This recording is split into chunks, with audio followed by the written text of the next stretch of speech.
The Qur'an, the Great War and the West by Imran Hosein.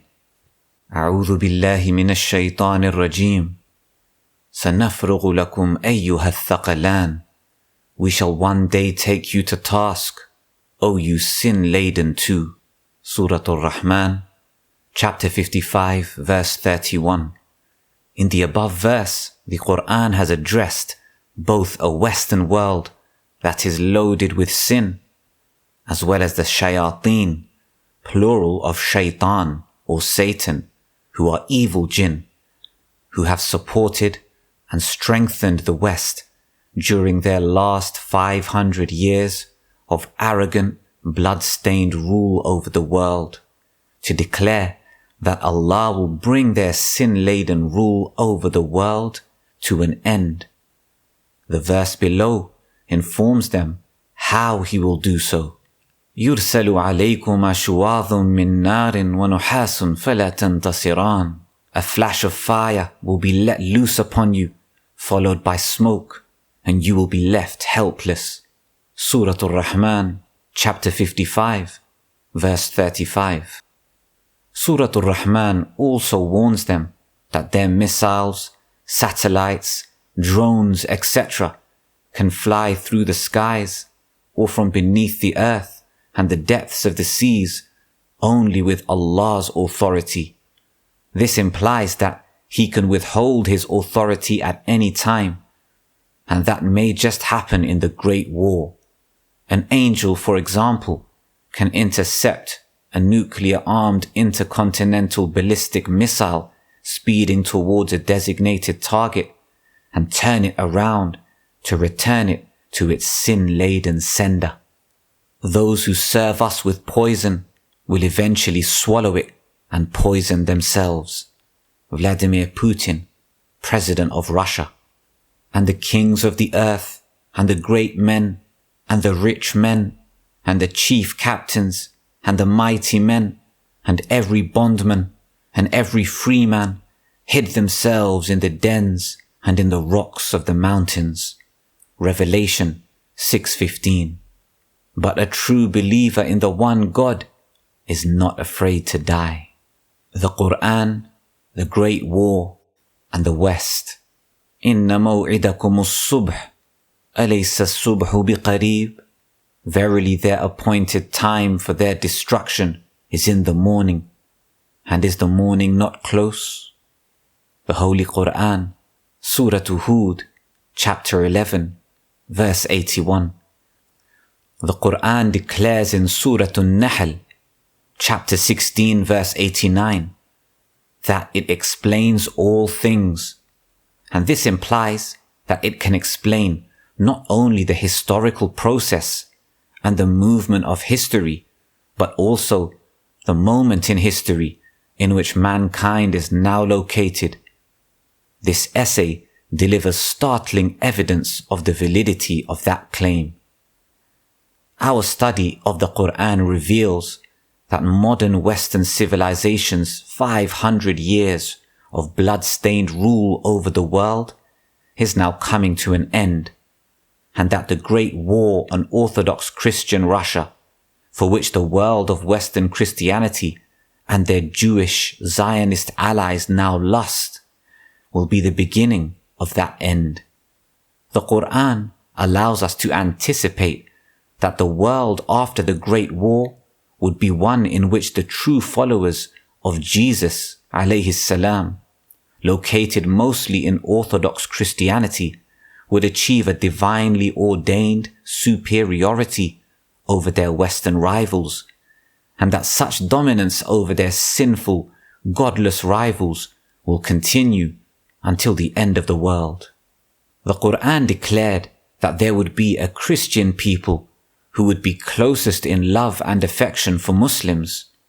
In making this declaration, Allah Most High has disclosed to the world the means by which the true followers of Jesus alayhi salam can be recognized in Akhir al-Zaman, i.e.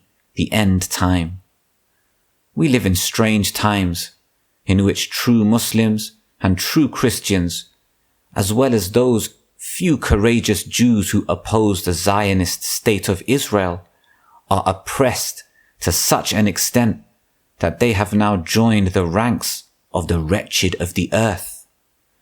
The Orthodox Christian people of Russia, as well as in many other parts of the world, have suffered immensely from endless unjust wars waged against them by the Ottoman so-called Islamic Empire, as well as by Western Christianity. They then suffered the brutal oppression of Jewish-sponsored Bolshevik revolution, which brought about regime change in Russia, communism, and a consequent long dark night of atheist USSR war on Orthodox Christianity in order to destroy their religious faith. Having miraculously extricated themselves from that venomous atheist Soviet embrace and recovered their military power with which to defend themselves, they are now threatened with nuclear war by a Western Christian world that is led by those who seem to have been driven to madness by the touch of Satan. This essay offers hope that the wretched of the earth will not have to suffer for much longer. Our forthcoming second book on Dajjal, the false Messiah, will provide yet more evidence that the Great War will prepare the way for Jesus, the true Messiah, alayhi salam, to soon return to this world, after which the sun will shine even more brightly for the wretched of the earth. It is not possible for us to conceive that mankind will ever experience another war comparable to the Great War that will soon occur. Hence this essay recognizes the coming Great War to be the Malhama or Armageddon prophesied by Prophet Muhammad sallallahu alaihi wasallam. If, as expected, the Great War results in a nuclear war in which nuclear weapons as well as other weapons of mass destruction are used, then such a war would be an absolutely unique event in human history. It is expected that millions will instantly die at the commencement of such a war, and that countless cities and towns will be instantly destroyed. While the verses of the Qur'an below may not be referring to the event of that great war, the imagery provided is helpful for understanding what can happen when the great war occurs. إن كانت إلا صيحة واحدة فإذا هم خامدون. It would be no more than a single mighty blast of our punishment, and behold, they who are to be punished would be like ashes, still and silent. Surah Yasin, chapter 36, verse 29. إنا أرسلنا عليهم صيحة واحدة فكانوا كحشيم المحتضر. For we would send against them, who are to be punished, a single mighty blast, and they would become like the dry stubble used by one who pens cattle. Surah Qamar, chapter 54, verse 31. Many more can die shortly after the commencement of the Great War because of lack of water or food, or in the violence and anarchy that will descend upon mega cities in particular, when desperate people attack each other for food or water. Many more can die because of bitter cold that can grip that war-stricken part of the earth when smoke from exploding nuclear weapons in the shape of mushroom clouds fills the sky, thus blocking out sunlight and consequently heat. And finally, even more can die from biological and other effects of nuclear war. Surah Ar-Rahman of the Blessed Qur'an allows us to anticipate, however, that not all nuclear missiles will fly on that day, and not all will reach their targets, for the evil ones plan their plans, and Allah plans His plans. Here is a summary of some of the consequences of nuclear war. The summary is taken from the website nucleardarkness.org. Even though some of the views which appear below may not have scientific or scriptural confirmation, we remind our readers that there is no precedent other than 2 nuclear bombs dropped by the sin-laden oppressor on 2 cities in Japan, which allows us to anticipate the consequences of the Great War with any degree of certainty. A secular view of the consequences of nuclear war. US-Russian nuclear war would produce 150 million tons of smoke. 2,600 US and Russian strategic nuclear weapons on high alert are launched in 2 to 3 minutes at targets in the US, Europe and Russia, and perhaps at other targets which are considered to have strategic value. Some fraction of the remaining 7,600 deployed and operational US and Russian strategic nuclear warheads or weapons are also launched and detonated in retaliation for the initial attacks. Hundreds of large cities in the US, Europe and Russia are engulfed in massive firestorms which burn urban areas of tens of hundreds of thousands of square miles. 150 million tons of smoke from nuclear fires rises above cloud level into the stratosphere, where it quickly spreads around the world and forms a dense stratospheric cloud layer. The smoke will remain there for many years to block and absorb sunlight. The smoke blocks up to 70% of the sunlight from reaching the Earth's surface in the northern hemisphere, and up to 35% of the sunlight is also blocked in the southern hemisphere. In the absence of warming sunlight, surface temperatures on Earth become as cold or colder than they were 18,000 years ago at the height of the last ice age. There would be rapid cooling of more than 20 degrees Celsius over large areas of North America, and of more than 30 degrees Celsius over much of Eurasia, including all agricultural regions. 150 million tons of smoke in the stratosphere would cause minimum daily temperatures in the largest agricultural regions of the Northern Hemisphere to drop below freezing for 1 to 3 years. Nightly killing frosts would occur and prevent food from being grown. Average global precipitation would be reduced by 45% due to the prolonged cold. Growing seasons would be virtually eliminated for many years. Massive destruction of the protective ozone layer would also occur, allowing intense levels of dangerous UV light to penetrate the atmosphere and reach the surface of the Earth.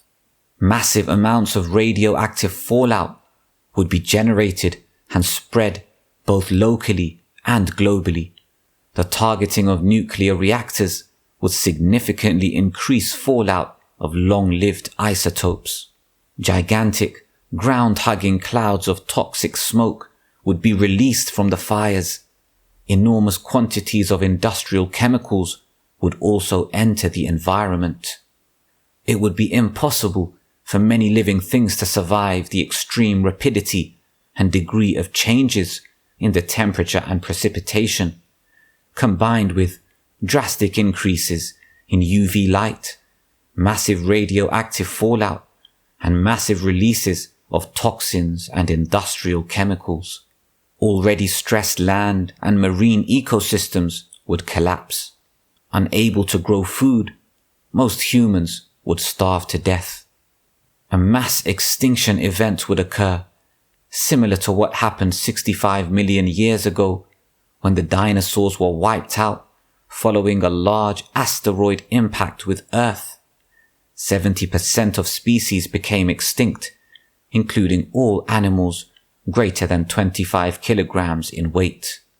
Even humans living in shelters equipped with many years' worth of food, water, energy, and medical supplies would probably not survive in the hostile post-war environment. If even a fraction of what is anticipated above does occur, the consequences would be horrendous. Since the Qur'an has declared that it explains all things, it is impossible that it does not explain the Great War and its horrendous consequences. This essay attempts to provide that divinely revealed scriptural explanation from the blessed Qur'an. Methodology adopted for writing this essay. Our essay is based on the explanation and interpretation of verses of the Qur'an which we recognize to be connected with the subject of the Great War. We resort to hadith of Prophet Muhammad sallallahu alaihi wasallam on the subject only to explain or to supplement that which has been established from the Qur'an.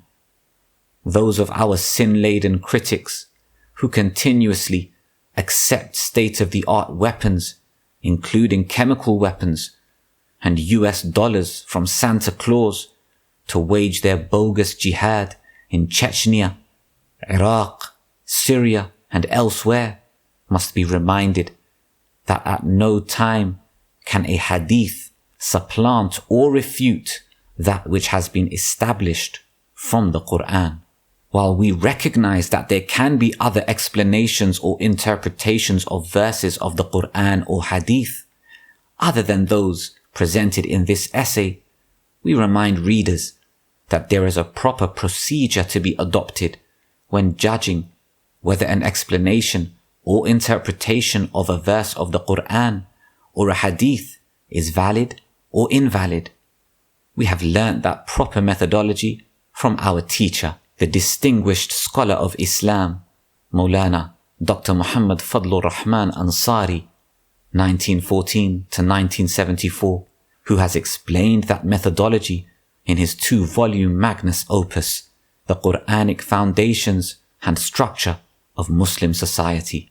Proper methodology requires the integration of all verses of the Qur'an pertaining to a particular subject into a harmonious whole in order to locate the divine system of meaning pertaining to that subject. When that system of meaning from the Qur'an that explains a particular subject has been located, it must then be applied to all hadith on that subject. When a hadith is found to be in harmony with the Qur'an, it would be recognized as valid and authentic. It can then be integrated into the data extracted from the Qur'an. In this way, the database of the subject would constantly expand. It is with such an integrated database of the subject, and not with preconceived agendas, nor with loyalty to this or that sect, group or scholar, that an interpretation of the Qur'an or hadith should be judged for acceptance or rejection. We have explained the subject of proper methodology in greater detail in our recent book entitled Methodology for Study of the Qur'an.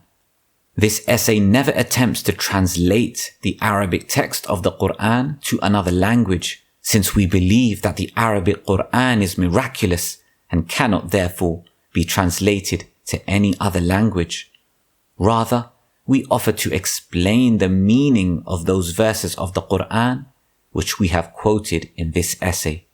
Finally, our Islamic eschatological view is that the Great War or Malhama can commence at any time now.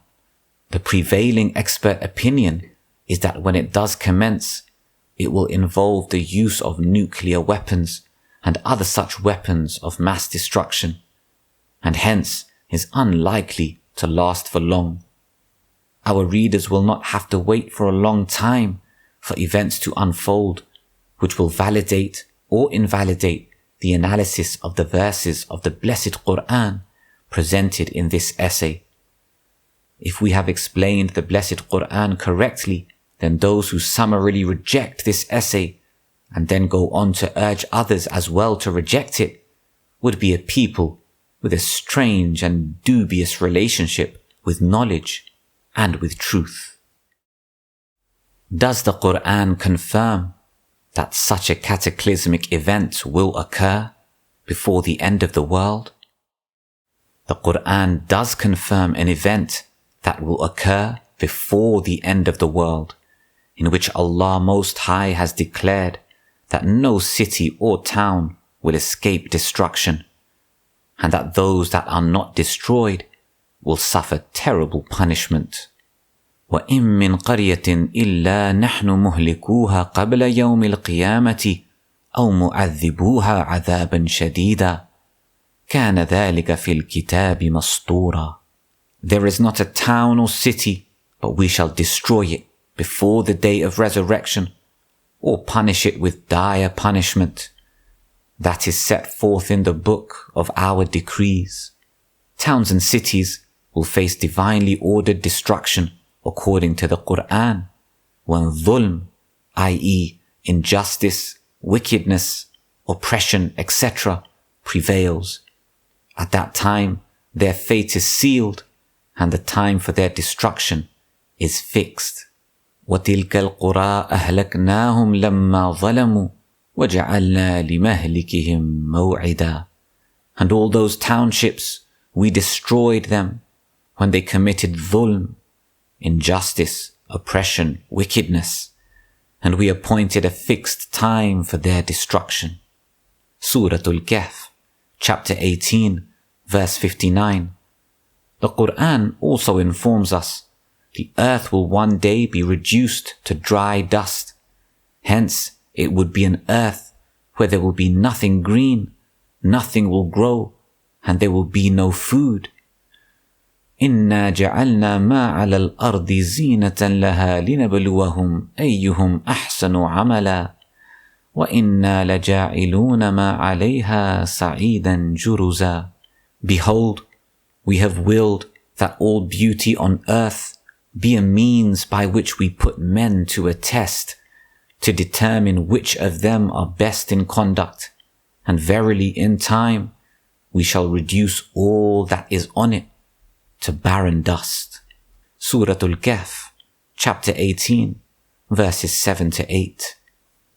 Since Allah Most High is never unjust, He would not destroy any town or city which does not deserve destruction.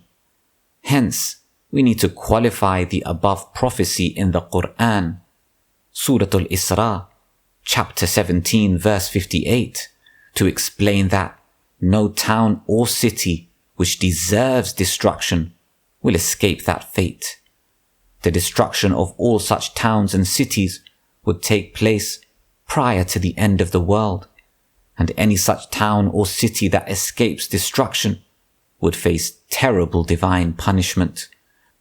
Nor would Allah Most High reduce the whole earth to barren dust, since that would result in the total destruction of all life on earth.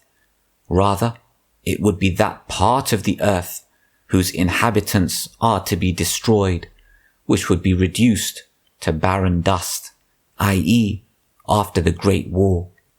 Not only does the Qur'an confirm above a cataclysmic event which will witness the destruction of every city or town which ought to be destroyed, but it also describes an event which constitutes a major sign of Akhir al-Zaman, or the end time, in which the sky will be filled with dukhan, or smoke. فَارْتَقِبْ يَوْمَ تَأْتِي السَّمَاءُ بِدُخَانٍ مُبِينٍ. Wait then for the day when the skies shall bring forth a pall of smoke. Surah Al-Dukhan, chapter 44, verse 10. The Qur'an even informs us that a flash of fire would occur, after which smoke will fill the sky. يُرْسَلُ عَلَيْكُمَا شُوَاظٌ مِّن نَارٍ وَنُحَاسٌ فَلَا تَنْتَصِرَانِ. There will be sent against you both heat of fire and flash of brass, and you will not escape.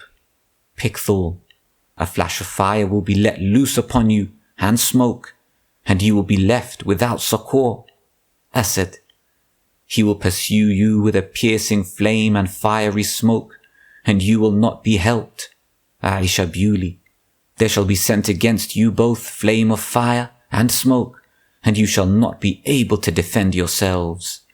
Maulana Abdul Majid Daryabadi. Surah Ar-Rahman, chapter 55, verse 35. We note, sadly so, that only Marmaduke Pickthall appears to have remained faithful to the Arabic text of the Qur'an above when explaining the above verse. He declares, correctly so, that a flame of fire would be let loose on 2 targets. It is very clear that the people who would be the target of the attack would be those who had jinn supporting them in their evil, and the attack will result in the destruction of that alliance of an evil people with their evil jinn supporters. This essay recognizes the above verses of the Qur'an to refer to the subject of the Great War, and as a consequence, we conclude that there would be divine intervention in the Great War in support of one side and against the other side. This normally takes place through the intervention of angels. Allah Most High can use the Great War to punish an evil people in such a way that they will have no escape from punishment.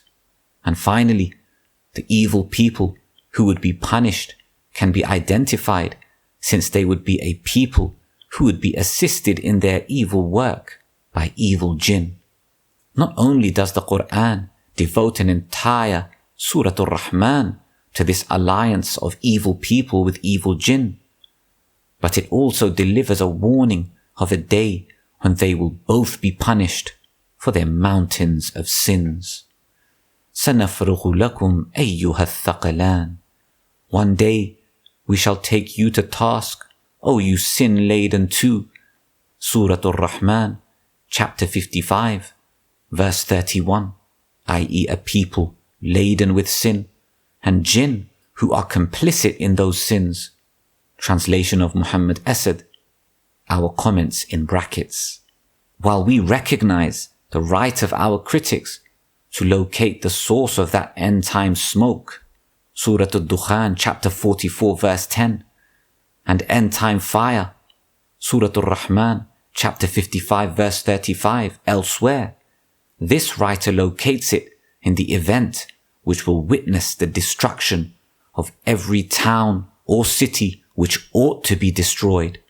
Hence, it would be smoke which will follow the flash of fire from exploding nuclear weapons. This smoke has been poetically described as mushroom clouds, and only schoolboys will argue over poetry. A warning before the Great War. Allah Most High is a just God, and it is in consequence of His standard of divine justice that He has declared that He never punishes a people without first sending someone to warn them. وَمَا كُنَّا مُعَذِّبِينَ حَتَّى نَبْعَثَ رَسُولًا. We never punish a people until we have sent a messenger to warn them. Surah Al-Isra, chapter 17, verse 15. Since Nabi Muhammad sallallahu alayhi wasallam declared that he is the last of the prophets and that the Qur'an is the last of the divinely revealed scriptures, the Muslim who follows the Prophet cannot expect that a divinely appointed messenger will now arise in the world to warn of destruction as well as terrible punishment that would take place in the Great War.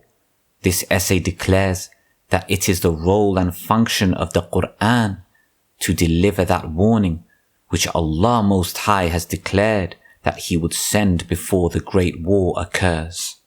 If our views are correct, then this essay, as well as other essays on this subject written by other scholars, thus assume a great importance and hence require great caution in exposition to ensure that the warning of the Qur'an is conveyed accurately. In order that such a warning to be accurately conveyed to the world, we need to determine which are those cities and towns which ought to be destroyed.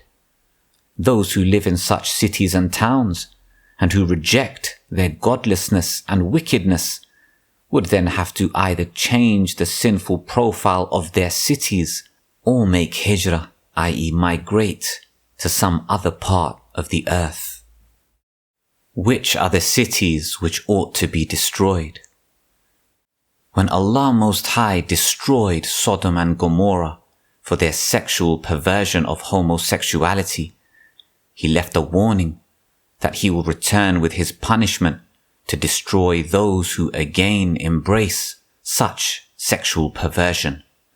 Only the deaf, dumb and blind would fail to recognize that those who control power in the modern West, led by the USA, are actively promoting the legalization of marriages between a man and another man, and a woman and another woman. The implication is that all towns and cities located in the modern West qualify for divine destruction because of Allah's promise that He will again destroy all those who accept and promote that agenda of sexual perversion. The Qur'an asked, prior to the divine destruction of the cities of Sodom and Gomorrah, أَلَيْسَ مِنْكُمْ رَجُلٌ رَشِيدٌ? Is there not even one rightly guided man among you? Surah Hud, chapter 11, verse 78. This question was not posed only to those who practiced the sexual perversion of homosexuality, but it also included those who tacitly accepted the practice by never condemning it.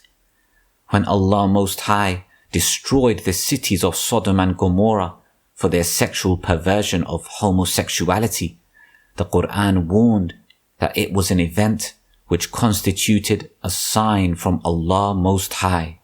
إِنَّ فِي ذَلِكَ لَآيَةً وَمَا كَانَ أَكْثَرُهُم مُؤْمِنِينَ. Verily in this divine punishment there is a sign, but most of the people do not believe in this sign that Allah will return with this punishment if people return to this sexual perversion. Surah Shu'ara, chapter 26, verse 174. Our first Islamic eschatological conclusion is that the coming Great War will result in the destruction of modern Western civilization in such a way that what remains of the West after the Great War will play no further role in world affairs. The Qur'an has also warned that Allah Most High, as well as His Messenger sallallahu alaihi wasallam, will wage war on the money lender who engages in a riba, i.e., lending money on interest or transactions based on deception which rip people off. يا أيها الذين آمنوا اتقوا الله وذروا ما بقي من الربا إن كنتم مؤمنين فإن لم تفعلوا فأذنوا بحرب من الله ورسوله وإن تبتم فلكم رؤوس أموالكم لا تظلمون ولا تظلمون. O you who have faith, fear Allah and give up all outstanding riba or usury if you are believers, for if you do not do it, then take notice of a declaration of war from Allah and His Messenger. Surah Al-Baqarah, chapter 2, verses 278 to 279. This divine prophecy was fulfilled in the lifetime of Prophet Muhammad sallallahu alaihi wasallam, when the Muslims succeeded in eradicating riba from the economy. But the warning delivered in Surah Al-Isra is that He will do so again whenever riba raises its blood-stained head in history. The modern West has engorged itself with riba and has grown fat while drinking the blood of all of mankind through a banking system and a monetary system that is built on riba. Hence, Allah's promise of war will surely come to pass. Allah Most High will hence enter into the coming great war to support those who are believers and are the victims of the usurious Western economy in order to punish those who have used riba to take unjust control of the wealth of the world. It is against such people that he has already declared war, and they will soon experience that war to be waged against them. Finally, we may note that Allah Most High destroyed Pharaoh and his people because of his godlessness and his oppression of the Israelite believers. When Pharaoh was drowning, he realized that he was not God, and hence that he was misguided, and then he declared his faith in the God of the Israelite people. Allah Most High then responded to declare that he would preserve Pharaoh's physical body, so that it might one day function as a sign for a people to come after him. The sign was, of course, that if they also were to commit the dhulm that Pharaoh committed, they would suffer the same fate that he and his people suffered. The body of Pharaoh was discovered at the same time that the Zionist movement was formally established in Basel, in Switzerland, in 1897. And since then, the countdown began for the reenactment in history of that epic encounter which culminated in divine destruction of the wicked. The great war which now looms upon the world may very well be the occasion when the chickens come home to roost for those who planned and executed the evil 9/11 terrorist attack on America and then wickedly blamed it on others. They are guilty of numerous other false flag acts of terrorism which they blamed time and time again on innocent people. Je suis Charlie equates with Je suis Pharaoh. The Qur'an has declared that such wickedness will result in divine destruction, and that the moment for such divine punishment is fixed. This essay suggests that time has now run out for the wicked, godless Western rulers of the world, and that the time for their divinely ordained destruction is now fixed with the Great War. Prophet Muhammad sallallahu alaihi wasallam prophesied the Great War that would be fought between two warring parties.